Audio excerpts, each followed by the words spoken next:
नमस्कार,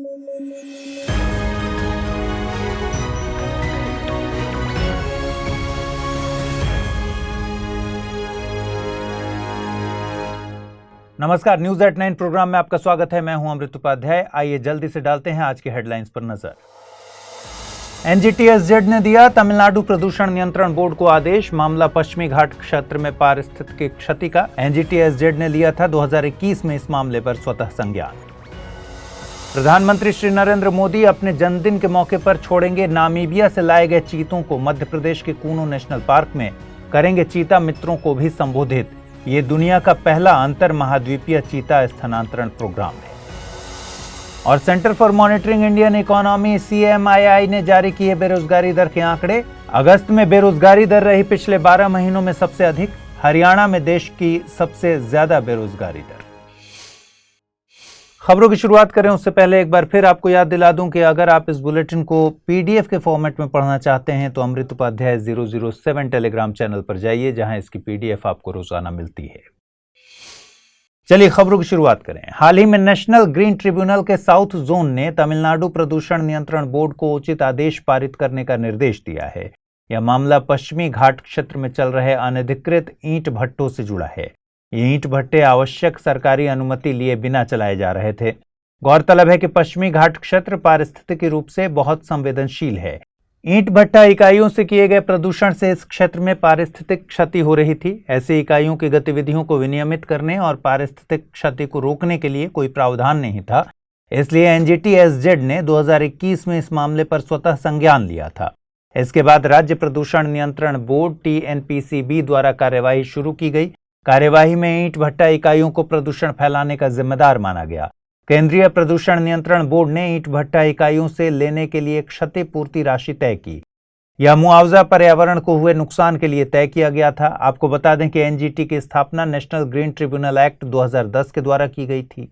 एनजीटी की स्थापना भारत में पर्यावरण संरक्षण से संबंधित सभी मामलों के शीघ्र निपटारे के लिए हुई थी।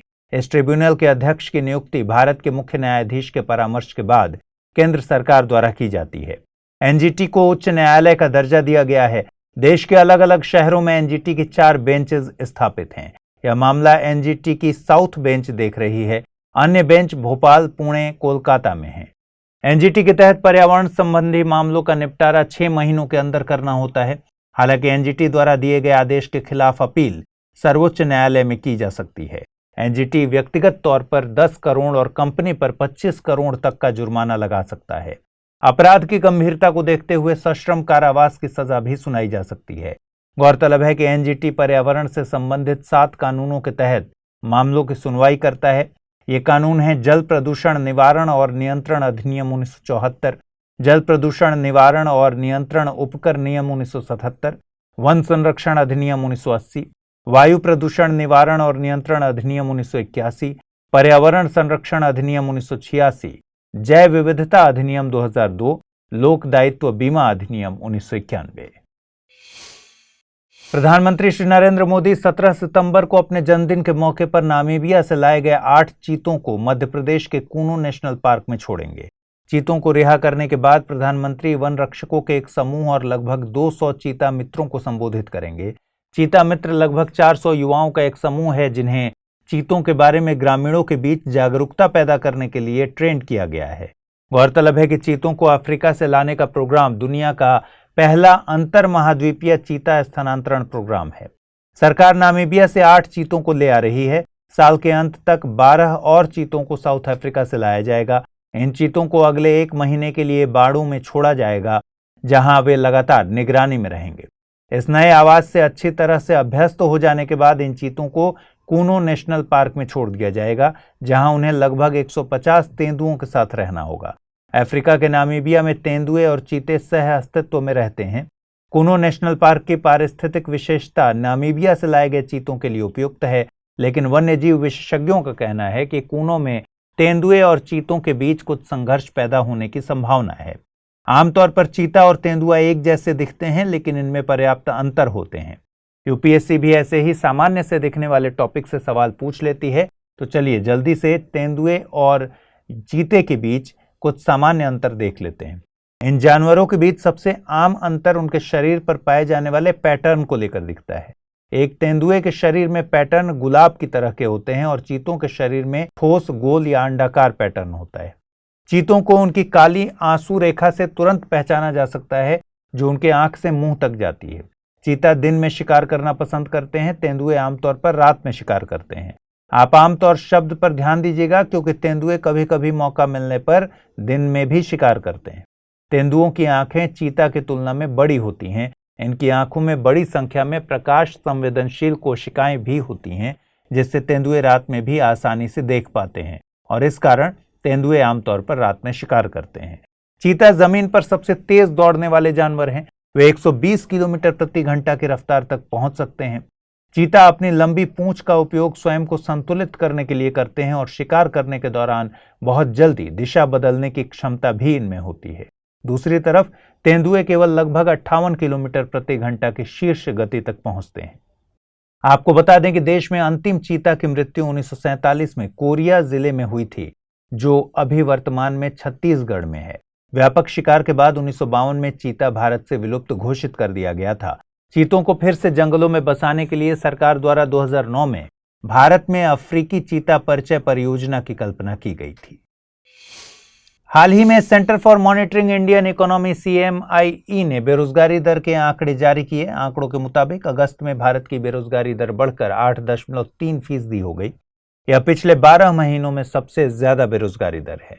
CMIE के आंकड़ों से ग्रामीण और शहरी क्षेत्रों में बेरोजगारी दर का भी पता चलता है।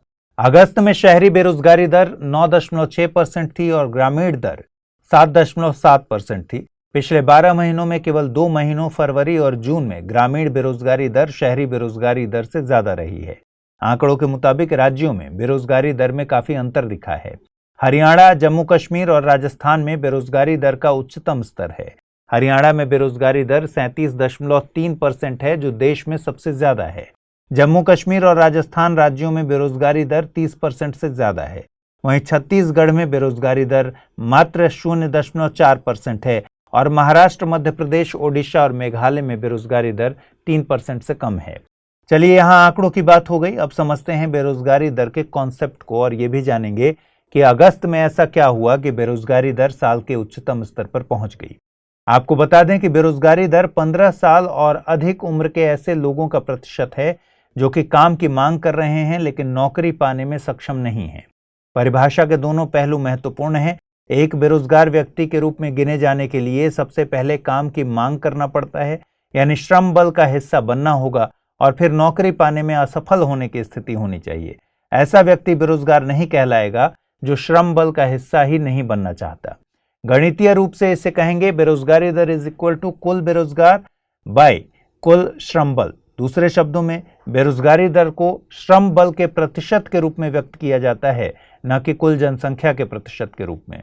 श्रम बल का आकार यानी काम की मांग करने वाले 15 वर्ष और अधिक उम्र के लोगों का प्रतिशत समय के साथ बदलता रहता है और इसे श्रम बल भागीदारी दर LFPR द्वारा मापा जाता है। चूंकि बेरोजगारी दर कुल बेरोजगार और कुल श्रम बल के बीच का अनुपात है, इसलिए जब भी बेरोजगारों की संख्या कुल श्रम बल से बढ़ जाती है तो यह बेरोजगारी दर बढ़ा देती है, और इसका उल्टा भी होता है, यानी जब बेरोजगारों की संख्या कुल श्रम बल से कम हो जाए तो यह बेरोजगारी दर को घटा देती है। अब बात करें अगस्त में ऐसा क्या हुआ कि बेरोजगारी दर पिछले 12 महीनों में सबसे ज्यादा रही, तो इसका कारण यह है कि अगस्त में 2.6 मिलियन लोगों ने मौजूदा नौकरियों को छोड़ दिया, जिससे बेरोजगारों की कुल संख्या में 6.6 मिलियन की वृद्धि हुई, जबकि श्रम बल में सिर्फ 4 मिलियन की ही वृद्धि हुई। दूसरे शब्दों में अर्थव्यवस्था में नई नौकरियां पैदा तो हुई, लेकिन लोगों के द्वारा अपनी मौजूदा नौकरियों को छोड़ने से बेरोजगारी दर में वृद्धि देखने को मिली। हाल ही में भारत और चीन ने पूर्वी लद्दाख के गोगरा हॉट स्प्रिंग्स क्षेत्र में पेट्रोलिंग पॉइंट PP-15 से सैनिकों की वापसी की पुष्टि की। कुछ दिनों पहले भारत और चीन ने घोषणा की थी कि उनकी सेनाओं ने गोगरा हॉट स्प्रिंग्स में PP-15 से पीछे होना शुरू कर दिया है। इस मामले में भारत चीन कोर कमांडर स्तर की बैठक के 16वें दौर में आम सहमति बनी। दोनों देशों द्वारा यह कदम मई 2020 से चल रहे गतिरोध को समाप्त करने के लिए उठाया गया था। विदेश मंत्रालय ने कहा था कि दोनों देश PP-15 से सैनिकों की वापसी के पूरा होने के बाद ही LAC सहित अन्य मुद्दों पर चर्चा करेंगे। आपको बता दें कि डेमचोक और देप्सांग क्षेत्र पूर्वी लद्दाख में विवादित क्षेत्र हैं। इन क्षेत्रों को चीन गलवान घाटी विवाद का हिस्सा नहीं मानता। इसका मतलब ये कि इस क्षेत्र से चीन पीछे नहीं हटेगा और ये क्षेत्र अभी संघर्ष के बिंदु बने हुए हैं। देप्सांग काराकोरम दर्रे के करीब भी है, जहां से भारत के लिए बहुत रणनीतिक साल्टेरो रिज और सियाचिन ग्लेशियर दिखाई देते हैं। आइए जल्दी से देखते हैं आज कौन कौन से प्रश्न बन सकते हैं बुलेटिन पर आधारित। पहला प्रश्न है, निम्नलिखित कथनों से गलत को चुनिए। एनजीटी के अध्यक्ष की नियुक्ति भारत के मुख्य न्यायाधीश के परामर्श के बाद केंद्र सरकार द्वारा की जाती है। एनजीटी को उच्च न्यायालय का दर्जा दिया गया है। एनजीटी की 4 बेंच पटना, भोपाल, पुणे, कोलकाता में है। एनजीटी के तहत पर्यावरण संबंधी मामलों का निपटारा 6 महीनों के अंदर करना होता है। अगला सवाल है, बेरोजगारी दर के आंकड़ों से संबंधित गलत कथन बताइए। हरियाणा में बेरोजगारी दर 37.3% है, जो देश में सबसे ज्यादा है। जम्मू कश्मीर और राजस्थान राज्यों में बेरोजगारी दर 30% से ज्यादा है। छत्तीसगढ़ में बेरोजगारी दर 4.4% है। अगस्त में शहरी बेरोजगारी दर 9.6% थी और ग्रामीण दर 7.7% थी। आइए अब जल्दी से देखते हैं जो प्रश्न मैंने कल पूछे थे उनके सही जवाब क्या हैं। कल पूछा गया सवाल था, योजना आयोग को समाप्त करके उसके स्थान पर किस संस्था का गठन किया गया? नीति आयोग, अटल टिंकरिंग लैब, जीएसटी काउंसिल या फिर टाइफैक्ट? सही उत्तर है इसका ऑप्शन ए, नीति आयोग। आप में से लगभग सभी लोगों ने इसका सही उत्तर मुझे दिया है। अगला सवाल है, निम्नलिखित कथनों पर विचार कीजिए। National list of essential medicine स्वास्थ्य मंत्रालय द्वारा जारी की जाती है। भारत में कैंसर को नोटिफिएबल डिजीज के तौर पर क्लासिफाई किया गया है। नीचे दिए गए कूटों का प्रयोग कर सही उत्तर चुनिए। केवल 1, केवल 2, 1 और 2 दोनों, न तो 1 न ही 2। इसका सही उत्तर है ऑप्शन ए, केवल 1। तो उम्मीद है आज पूछे गए सवालों का जवाब आप जरूर कमेंट बॉक्स में देंगे। आपके लगातार जवाब मुझे मिल रहे हैं। ये इनिशिएटिव कैसा लग रहा है ये भी बीच बीच में हमें बताते रहिए, ताकि हम क्या और सुधार करना है इस बारे में भी फीडबैक देते रहिए। फिलहाल इस बुलेटिन में इतना ही। कल रात 9 बजे फिर मुलाकात होगी। ठीक से पढ़ाई कीजिए, मन लगाकर तैयारी कीजिए। नमस्कार।